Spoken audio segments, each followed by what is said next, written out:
నాకు నూడిల్స్ తినబుద్ధి అవుతుంది, నాకు గోబీ మంచూరియా తినబుద్ధి అవుతుంది, అక్కడ గరం గరం బజ్జీలు తేవుతుండరు ఏరియాలా. ఇలాంటి జంక్ ఫుడ్ తీసుకోవద్దు. చాయ్ గిలాసులు తాగొద్దు. పొద్దున్న లేచినప్పుడు మాత్రమే ఏదో అది మనకు ఒక మెంటల్ అలవాటు. పండ్లు తోమంగానే చాయ్ తాగేది గిలాస్ నిండా. అట్లా ఒక్కసారే తీసుకోండి. పొద్దు సమానం తాగితే మనిషిని ఎండ కొడుతుంది, అది చంపేస్తుంది, ఆకలిని మొత్తం తీసేస్తుంది. చాయ్ తాగితే ఆకలి కాదు. పాలు తీసుకోండి, ఒక చిన్న గ్లాస్ కైనా పర్లే పాలు తీసుకోండి.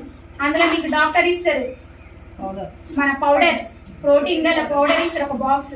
అది వేసుకొని తాగండి. చాయ్ని తాగాలని ఏముంది, తాగండి. అది ఒక అలవాటైన మన రోగం. అది మనకు అది తాగకపోతే మైండ్ పనిచేయదు.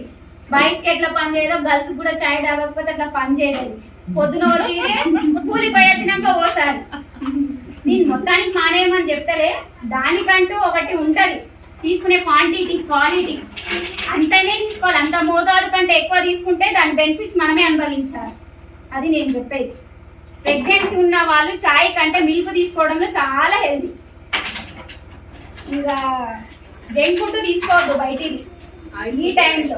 ఆయిల్ ఫుడ్, జంక్ ఫుడ్ అంటే బయట ఇప్పుడు చెప్పినా కదా, పూరీలు బజ్జీ ఒగరే అని, పచ్చ ఒగరని లాగా కూడా చదువుకిలా కూడా ఇంకా లోపల పుట్టంగానే ఇట్లా చెక్ చేస్తారు జాండీల్స్ ఉన్నాయా. హాస్పిటల్లో కూడా వర్క్ చేసిన 4 years, ఫర్దర్ గా అన్ని వింగ్స్ లలో వర్క్ చేసిన. సో నాకు అన్ని ఐడియా ఉన్నాయి. ఈ ఒక్క డిపార్ట్మెంట్ లో వర్క్ చేయలే. నేను 8వ తరగతి ఉన్న మనిషి పని చేసి చదువుకున్నా. నేను ఇప్పటిదాకా పని చేస్తూనే ఉన్నా. ప్రెగ్నెంట్, రేపు డెలివరీ, నా సీజరింగ్ అని డేట్ ఇచ్చిన, ఈరోజు పనికి వచ్చి రేపు సీజరింగ్ చేసుకున్నాను.